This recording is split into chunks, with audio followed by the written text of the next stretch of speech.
We are going to talk about the Sony ZVE10. We've got it hooked up. You're going to get a chance to see it in action, compare it to other cameras, and we'll answer your questions. We'll talk about whether it's a great replacement for the Sony A6100, the Canon M50, all of those different options that streamers love so much. And to have this conversation, I brought in my good friends, Doc Rock and Daniel Chi. Welcome, welcome. Hey, hey. And on top of that, we do have Chris in the studio today as well. Nice entrance. Wow. What? Quite the entrance there. You don't watch The Office? I've seen it. Oh, okay. If No, you know, you know. If you know, you know. That was a good entrance. You can't. I gotta give you props on that what is one. that? What is that? You can't pop culture LP. All right. That's very true. He'll be behind the scenes messing with settings. Get your butt behind the camera. He'll be messing with camera settings, swapping out lenses, things like that, so that you can get all of your questions answered while you see it in action. Let's talk about the camera itself, the ZVE10, its pros, its cons, why it's so exciting to the world of streamers. Doc, go. What I said is it's going to have fantastic picture and color and stuff. Well, because it's using a dope sensor. The X-Mode Bion sensor is incredible. It's been out for a while. And a lot of people are like, oh, why didn't they make a new sensor? I don't know, because making sensors are extremely expensive, you know? And what they did, which makes this incredible, is pack a lot of dope features into a price point that is absolutely unheard of for what it has. And I think the biggest problem people are going to have is understanding the things that are missing because it's at $700. That is a really good point. Daniel, what do you think about that, and add to it? I think it's an amazing camera. Honestly, it's exciting because, I mean, it is meant for vloggers. It is meant for live streamers. Sony's been really adding features for live streamers and vloggers over the past number of years. I mean, pretty much every one of their cameras now that are recent new have this webcam feature built in, so you just plug in the USB cable. But what I really love about this new ZVE10 is that it's kind of like the A6000 Alpha series that kind of got together with the ZV-1 and had a baby. So there's a lot of cool features out of the ZV-1 that they've added to the 6000 series. So I think that's what really makes this exciting. So, yeah. Yeah. And so let's talk about price, right? Doc, I think you even mentioned it. Sorry, I was messing with settings. Is $700, $699 for the body only. Of course, you're going to need a lens on top of that. But you compare that to the Sony A6100, which I'm using right now. We'll be swapping that camera here shortly. That is $750, right? $748. So you're saving $50 right there just by choosing the different camera. What is missing that people are complaining about? Okay, well, before we get into that, the one thing you got to understand, it is at the price of a 6100, so to speak, but it is feature packed all the way up to a 6600 minus IBIS. But IBIS is A, semi-overrated, B, absolute crutch for people who don't know how to shoot. So IBIS, so that I don't get in trouble, is in-body stabilization, which is, again, kind of cray-cray because there's not many of these out here that don't say OSS on the front, which means optical stabilization. So this does work extremely well. But you know what's the best stabilizer in the world is right here and one on this side and then the two that are on your knees. So even with one of mine being surgically replaced, I can still be stable. So just learn how to shoot. So I mean about that. So, okay, but here's the thing, because let's pick this apart, because if people don't know necessarily how to shoot. I learned from videographers when I was just starting how to stabilize with my body, and that was a really valuable thing for me, especially when I'm out and about. But two things. One, you know, now that live streaming and video is becoming so open and anybody can do it, do we really think that everybody should learn how to shoot, or should it just be something that people are able to do regardless? Oh, okay, so look, you remember how it became freedom that anyone can drive a car? You know what the most irritating thing about driving a car is? People when they don't know how to do how it. to drive, right? people that don't know how to drive. There's a certain level of, if you decide to become a wide receiver, you have to learn how to catch. If you decide to become a chef, you have to learn how to clean a fish. If you decide you want to become a parent, you have to learn how to change diapers. You don't get a pass at everything. You said you wanted to be a creator, so therefore you will have to learn some things about a camera. It is what it is. There's no ifs, ands, or buts about it. And we should stop making everything so lazy. There's a difference between lazy and accessible. Like, there is some onus of responsibility on you to learn how to speak properly and learn how to shoot. It is what it is. I'm sorry. I don't want to give anyone that crutch. I gotta agree. Gotta know the fundamentals, right? You gotta know the fundamentals of photography, videography, and if you don't, then you're relying too much on the technology, which we know can be a bit of an issue, right? So I agree, Doc.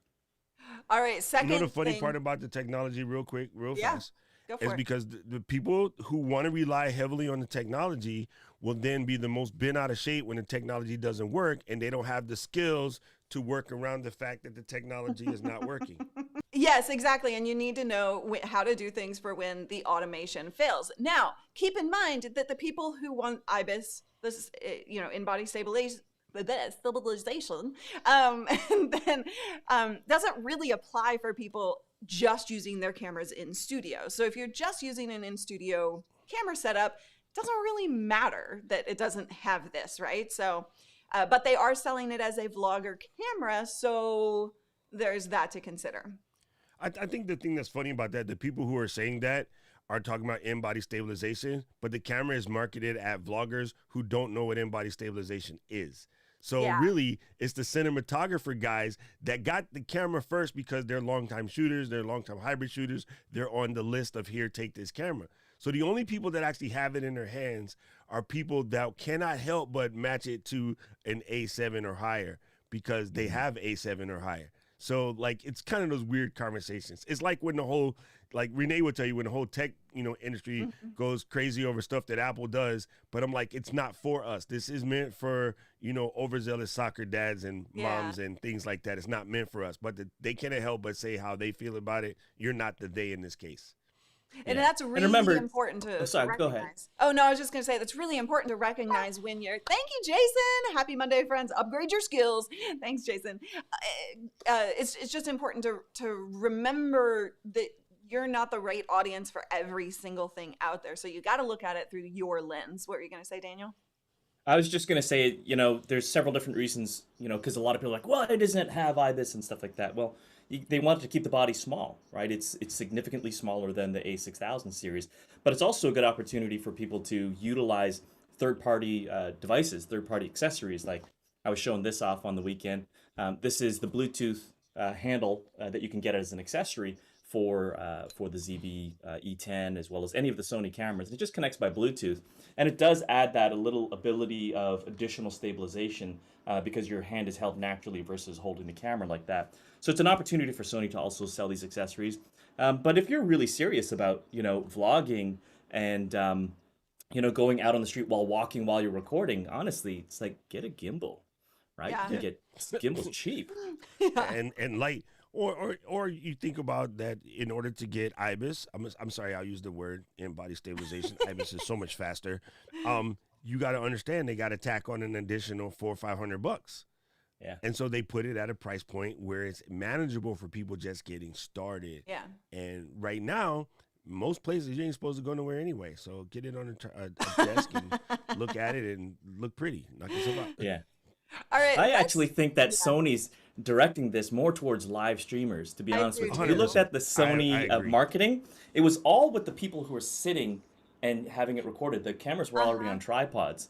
So I think Sony, you got to change your marketing wording. You just got to get rid of that vlogger's word. Cause I agree totally. I was looking at the box, when I opened it, but then this weekend I kept looking at the box. I was like, why is it made for vlogging? Like, I don't quite understand their marketing from that perspective. And you're right. Like, everything is studio.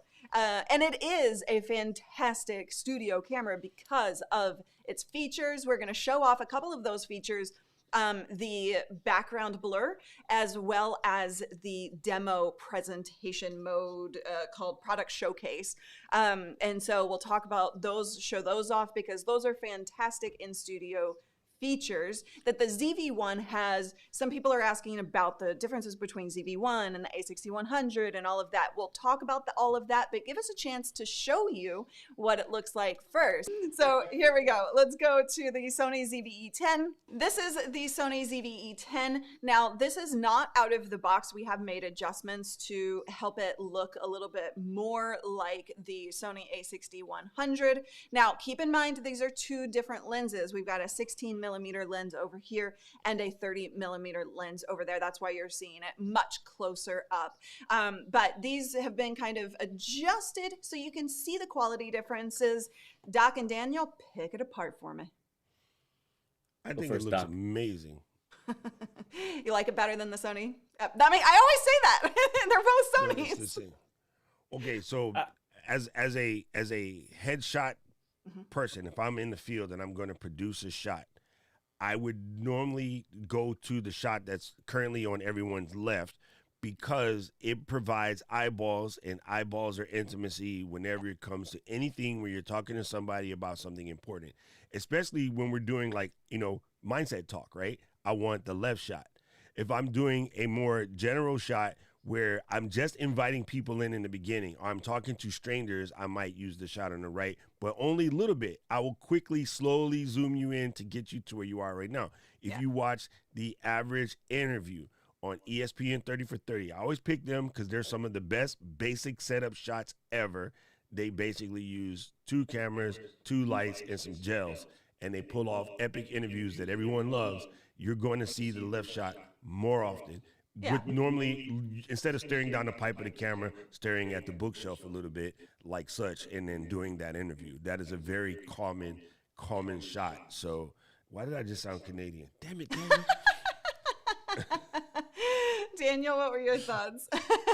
You know, honestly, okay, so from the color side, I do like the 6100 better right now, but it's not to say that the ZVE10 can't do that. Right. But what I do find that the ZVE10 just has a nicer overall tonal quality. Yeah. And I gotta tell you, you know, I'd be really interested to see what the ZVE10 can do with recording. I'm gonna let Doc talk, because what we're gonna do is actually swap out the 16mm lens and put that on to the ZVE10. So Doc, while we do that, I'm not gonna have a camera, so I'll let you guys talk. The main things that are going to be the difference, right? Your basic characteristics, your basic bodies are the same, right? They've done things in order to give it better low light and to sort of do that built-in background defocus mode. That's not really a sensor change. It's basically pulling internal settings on the fly. So when you press a button, rather than you having to know how to widen your aperture, adjust your ISO, adjust your shutter speed, it does it for you automatically. When you press a button, it switches everything into one place. Think of it like insane mode on the Tesla. You can do all of that insane mode stuff on the Tesla if you knew how to drive. They just made a button for you. So that's the same thing. They just made a button that moves all the settings into the right format for you. So in theory, if you do own this A6100 and you want a background defocus mode button, you take one of the custom buttons, say like the trash can on your camera, and set it up, set the shot exactly the way the ZVE10 or the ZV-1 would do, and then put your camera back to normal. So use it how you use it. I know most of you guys are still in automatic. Please stop. But when you be ready to hit a background focus, you'd press the button on your trash can. It would automatically go into low aperture, even ISO, and proper shutter speed, and you'd be gangster. So yes, it's not a gimmick, if you will. It's a feature that makes it so that people don't have to learn how to do all of that stuff. Yeah, makes just sense, quick Daniel? shots. Yes. And it does you know, work in video mode too, by the way. Yes. You know the scene on your camera when you go into SEN and you can select landscape or portrait or nighttime or fireworks and things like that? That's what those are. It's just a custom built scene that's made specifically for showing product. Or the other thing they'll do is it would make adjustments to the focus so that it does the epic Sony focus when you put something in front and it focuses right away. I'm locked off, so I can't pull that trick. I like locked off better, but that's because I'm Talk not about always showing product off. showcase. Yes, yes, Yeah, product product showcase is showcase is cool. kind of cool. We did play around with it. We did notice that through some testing that Luria was holding up her finger, and when she pointed to the camera, it focused on her finger, and it had something to do with potentially the speed of bringing the object closer to the camera lens, as well as where it's placed in the lens. So that was really Yeah. interesting. We'll see if maybe Sony has some sort of a firmware upgrade to know that you're pointing versus showing an object. That's an interesting one. So we've got lots of questions coming in. We're going to answer those, but you can see right now that this is, oops, sorry. This is now the 16 millimeter on the Sony ZVE10. And then we've got the 30 millimeter over on the A6100. So we just swapped those two things. Any thoughts about those? Okay, what is ISO f aperture being used for in both cameras? I that's a question for Chris, but they're figuring that out. In theory, Brian English, yes, English. In theory, this is doc school. ISO should be at 100 regardless. Period. Don't mess with it, right? But most people don't do that because they don't buy big enough lights. So the secret sauce is if you're buying these flat panel lights, you will run into a situation where you have no choice but to move your ISO up to like 200, 300, 400. I have mine locked at 100. I never touch it. I just adjust my light brighter in order to get to the right exposure triangle. And then in theory, the f-stop on the camera, if it's using the 16 millimeter, she'll be at 1.4 or 1.8, somewhere in that neighborhood. And then on the other lens, which she said was a 30 millimeter, that's also about the same. On the recommended lens for the ZVE10 is this right here. This is the 10 to 18, but this is only at f4. So I played with it for like 3 seconds, and I was like, yeah, I love this for traveling, but I'm never going to use this in my studio because I'd rather have a faster lens. We wanted to show off the different features, right? The background blur and the, you guys were talking about it earlier, the product showcase, and the things that we found that are potentially issues, but also they're awesome features. These features are both on the ZV-1. However, the ZV-1 doesn't have interchangeable lenses, and because of that, I don't recommend it as your primary camera. It's good as a vlogging camera. It's good as a, you know, maybe behind the scenes or a second shot or something, but I really want those interchangeable lenses to be able to get the best possible quality. Do you guys agree? I agree. So I've got the ZV-1 as my primary, and I hate that I have to keep zooming in and out every time I power the camera on and off. Yeah. Yeah. yes, Okay. right. It doesn't remember state. What? Exactly. No, I'm saying he's right. It doesn't remember state. Oh, yeah. Okay, so let's flip the background blur on. I'm going to go over here, main shot. All right, so we're There in you go. auto, so we're in moto mode. And so now we're going to hit the button, and you'll see it blur out. So you saw that? Yes. So it was subtle. It changes the settings, the exposure, things like that, so that you get that beautiful blurry background. What? Mostly for vlogging. No console. Right.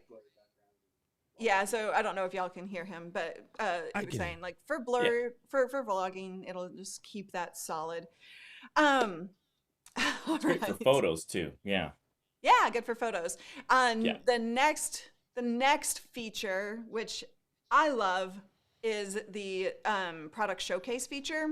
Typically with like the Sony A6100, it has fast autofocus, right? So if you're wanting to demo products, hold products up, showcase things, then it actually works really, really well. But the problem with it is if I want to highlight a product and still be seen on camera, right? Because I have to hide my eyes, right? So that's kind of the problem that Sony was trying to fix with this product showcase function.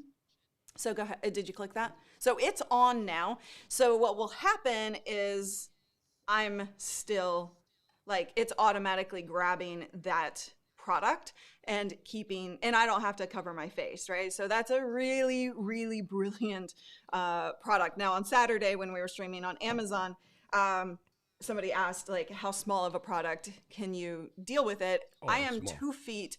See, that's if you're Italian, this is the problem.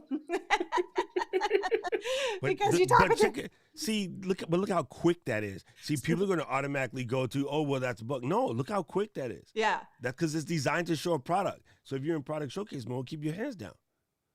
I know, right? That's the thing. It's gonna be hard for Luria.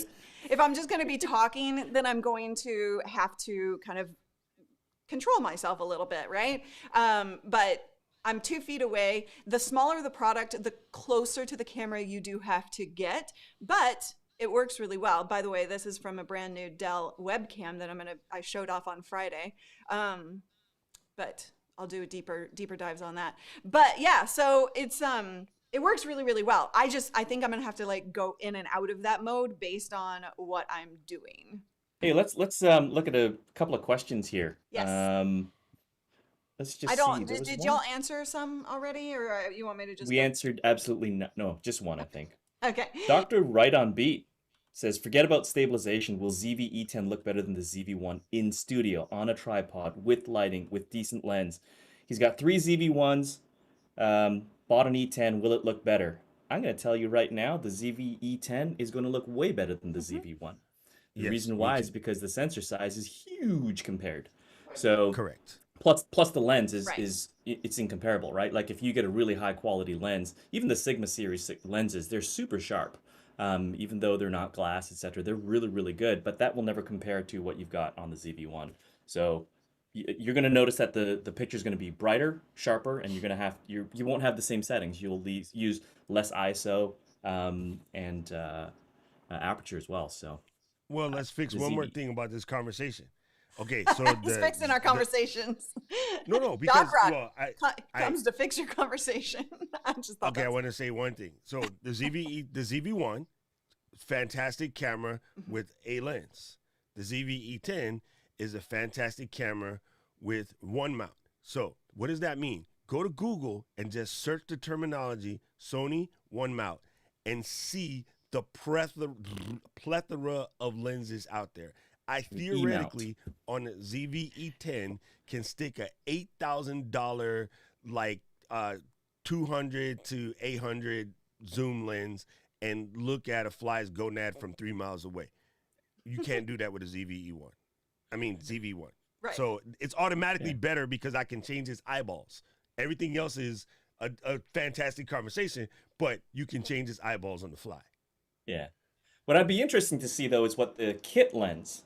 So for $699 you can get the ZV-E10 body. For an extra $100 you can get the kit lens. And supposedly it's been pretty decent, is what I've been hearing. Yes, you're not going to get the same again, bokeh, that is because of what you said about the sensor size. Yeah, exactly. So let us know, Dr. Right on Beat, what you get on that one. That'd be great to see. The ZV-1, Rich, yes, does have stabilization, but again, that's more of a vlogging camera versus what we all think is more of a live streaming camera, which is this one, right? So the ZV-1, if you're wanting to be out and about and you don't want to learn how to stabilize yourself, then the ZV-1 is a great option. Both the ZV-E10 and the ZV-1 both shoot in 6K, okay? Everything Loria told you guys last week, I'm going to tell you to ignore her for this conversation. They shoot in 6K. What gets sent to your eyeballs and what gets sent to the memory card for the piece that you pull out is going to be a 4K image. If you get stuck and you have a piece that is not stabilized to your liking and you would like to fix that, Sony has an application that you can download called Catalyst Browse. It will take the raw 6K sensor info and stabilize it for you because the image is that much wider, and then give you back a 4K properly adjusted and stabilized image. It is called overshooting, right? It's like when you buffer your time for Karen because she's going to be late, and you know she's going to be late, so you tell her that it's at 5:30 when it's really at 6 because you know 3 outfit changes are going to happen in a manner. It's the same thing.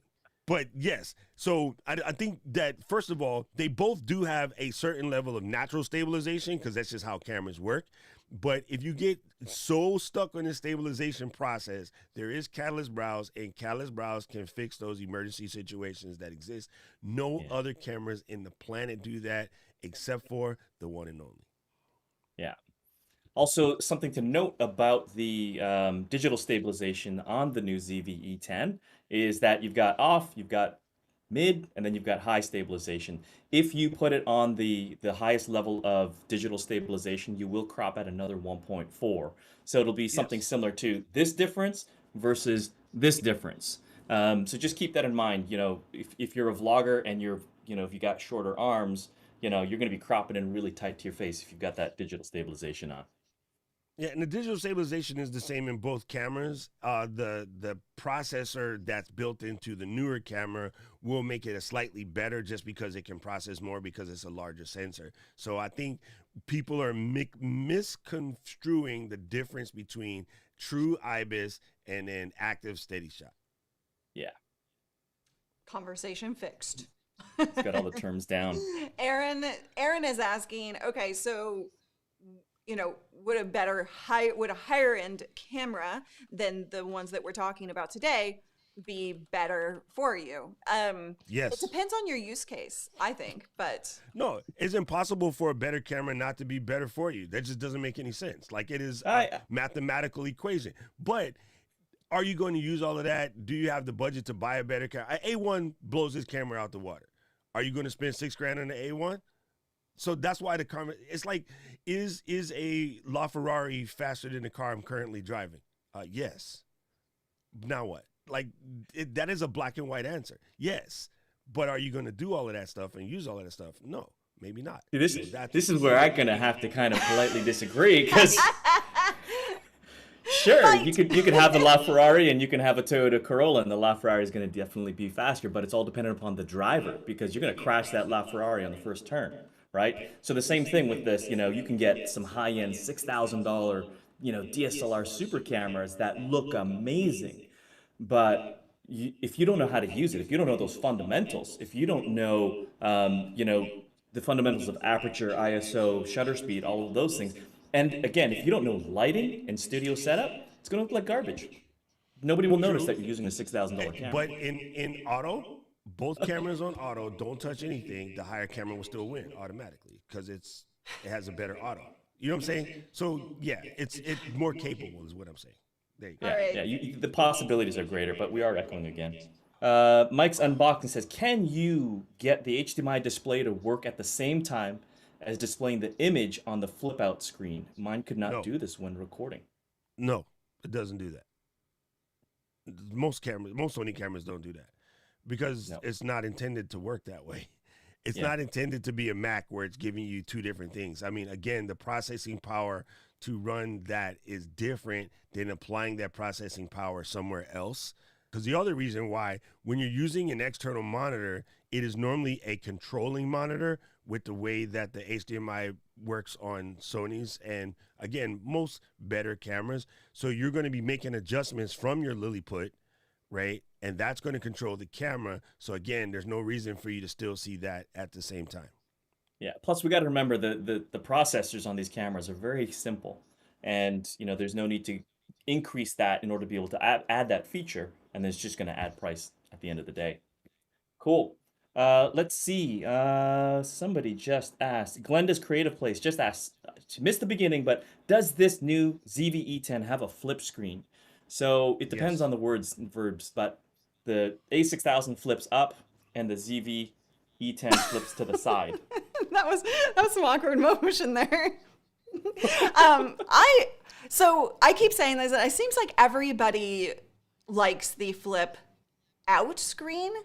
I prefer in studio the flip up screen because then I'm looking more directly, you know, if I have to look at it. But the flip out screen is better if you're going to attach mics and stuff to the top of the camera, because then you're hiding your view if it's a flip up screen. So it depends on your use case again, to me. It's cross-eyed. Well, see, even when that came out, when I got the A6400, right, everyone complained about the flip up because you're blocking it with mics.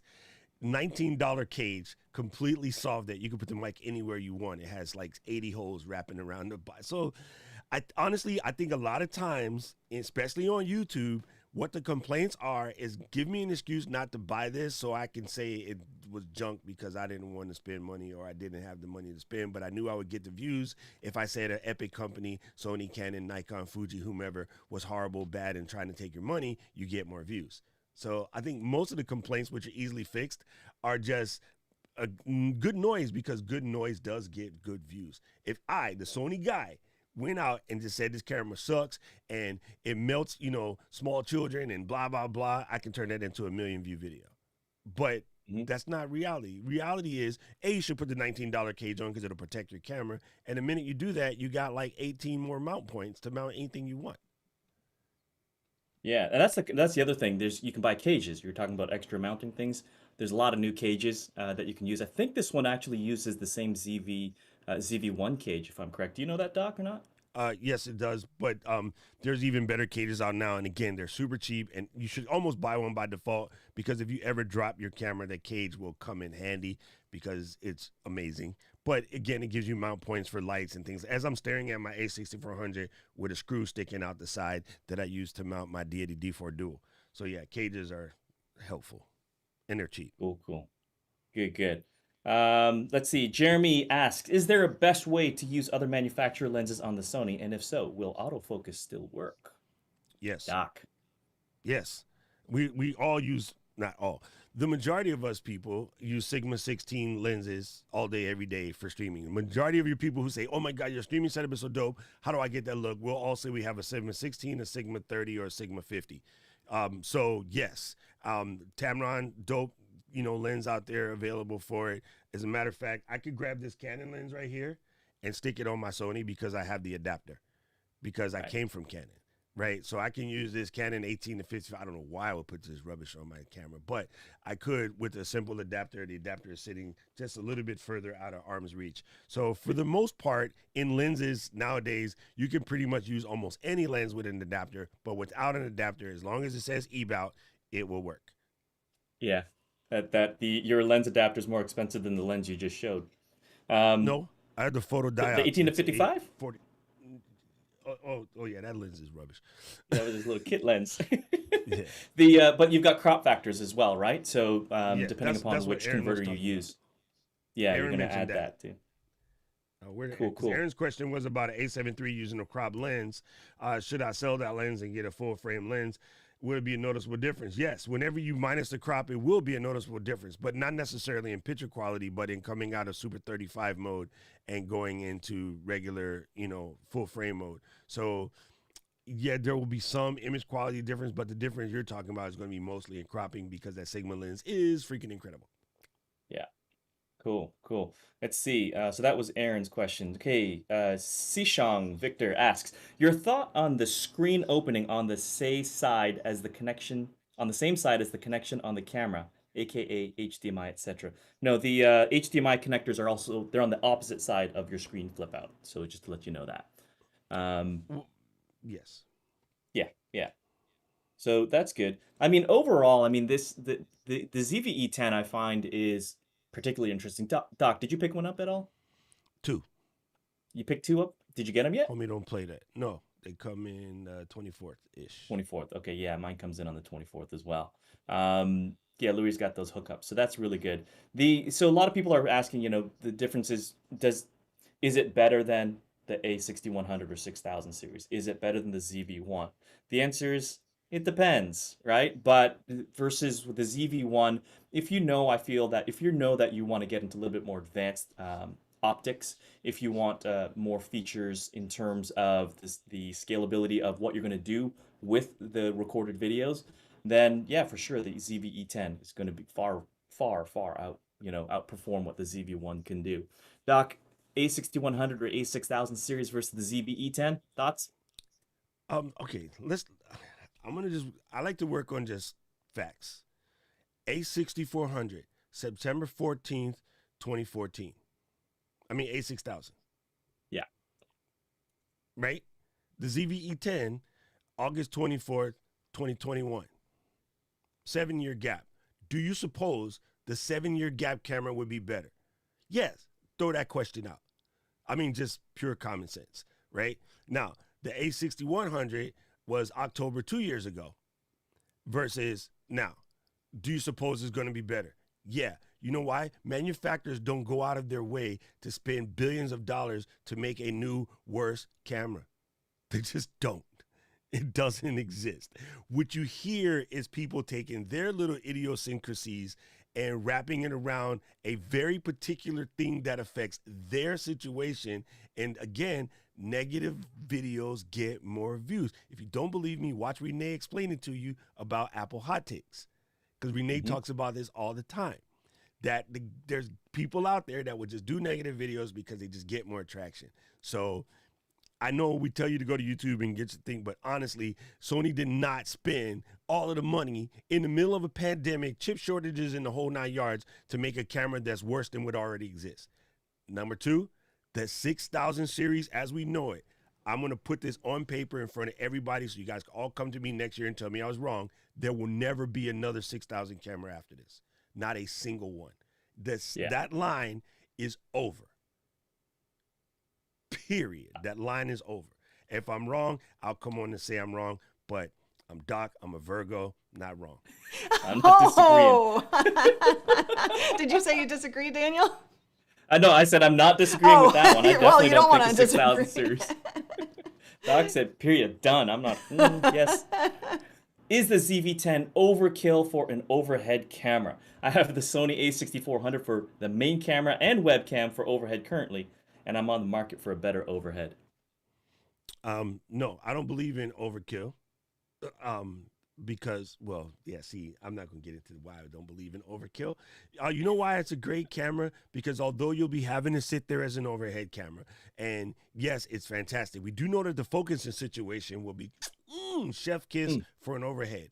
But when and if you're ready, you can reach up and click the little tripod release thing and take it off and go do something else. So is it overhead kill? No. If it was up to me, I'd have an A1 here and an A1 up there. That's not overkill. Or I'd put a Red Dragon 8K here and a Red Dragon 8K up there. Still not overkill because there's still two Red Dragons. So when you decide to disconnect it and go somewhere, it's still good. So I don't believe in overkill. I wish people would stop using that. Yeah, okay. Future-proof yourself, right? Yeah, actually, Mike's watching right now. Mike said earlier on during the countdown that they had bought with the ZVE10 and returned it.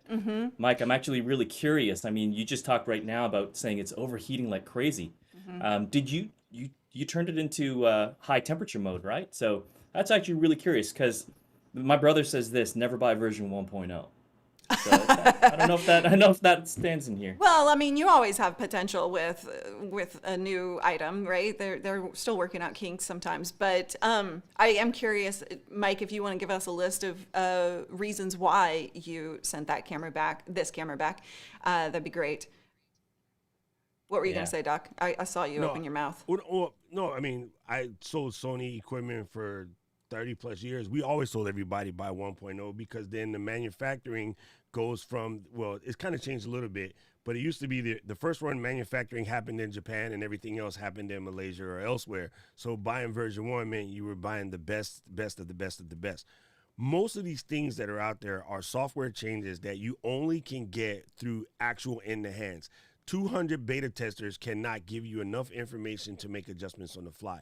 Most of the things that people have said so far all can be adjusted with a firmware update, and it's the reason why we have firmware. So I can put a dime against two fat boys that says before the middle of October, there will be a firmware update that will adjust most of the things that need to be done, period. So, it sort of is what it is. We're also, for most people, testing it at the worst possible time of the year. Most places here in this hemisphere, it is the hottest it will ever get. And then we are at record temperatures now where it didn't used to be like this. So even manufacturers are having to make adjustments for, I don't know, what was it last week in New York? 106 in the city? Unheard of. When I was a kid, if we touched 100, it was once a year. So in a 40-year gap, we went from 100 to 106. That's huge. That's a huge temperature difference. So yeah, they are learning how to make adjustments and do myriad things. Mark asked if you could choose one camera, A6000 or ZVE10, for the purpose of live streaming, which would you go with? Mark, honestly, the A6000, you can get a great deal on it right now used. But if you want something that's going to last you a lot longer, go for the ZVE10. It's brand new. It's got better everything pretty much. Well, other than sensor and stuff. But I mean, it just depends on your budget. But honestly, a used A6000 is going for what? Still a few $100, whereas a brand new ZVE10 body is $699. I say go for the ZVE10. I wouldn't let my worst enemy buy a camera from 2014 and 2021. I just wouldn't. Yeah. I don't understand it. But a lot of people tell people to do it. But 7-year-old camera now in tech, 7-year-old anything tech. Even if it was brand new in a box, it was sitting there dying in the box before you turned it on. So you're going to spend, say right now, you can get one for $300. You're going to spend $300 on something that might just, by nature of age, eat it in 2 years. I don't know. I don't get it. It doesn't make any sense. Yeah. Sammy Buka says, I have an A6300, quite happy with it. Awesome. That's great. Keep it up. I mean, you don't always have to invest. What's that term, Doc? Gear acquisition syndrome? Gear acquisition syndrome. You mean, we could... I'm totally up for it. I like gear acquisition syndrome. I like this type of stuff. Speaking of gear acquisition syndrome, Daniel actually launched a new initiative around here. We have a Telegram channel for you guys if you have gear acquisition syndrome. That's funny. If you like to buy stuff, you can sign up for the channel, and Daniel is sending out almost daily deals for US, UK, and Canada. So if you like to save money on things, he's sourcing that stuff and sending them out to you. So Daniel loves gas. So that's an option. All right, you guys, I hope that this has been super, super helpful for you to learn more about the ZVE10 so that you can, understand more about it, make a more intelligent buying decision. I will most likely be moving this into my main position as soon as I get done recording all the videos that I have to do about it. And then you guys will see me using it on a regular basis, but we'll have a fun behind the scenes stream soon of lots of changes that I'm making to this studio. So thank you guys. Doc, thank you so much for joining us. Super last minute, I threw him on the spot. I just say, if you're in the market for a camera, this is a very good option, like an extremely, extremely good option. If you're happy with what you got, stand pat, don't move. Right. You don't have to chase waterfalls. No. Okay. You don't. Don't go. Oh, no. That one gets stuck in my head. You're not going there. You tried with Baby Shark earlier with Daniel's hair. Don't do it. Just stop. Daniel Shark.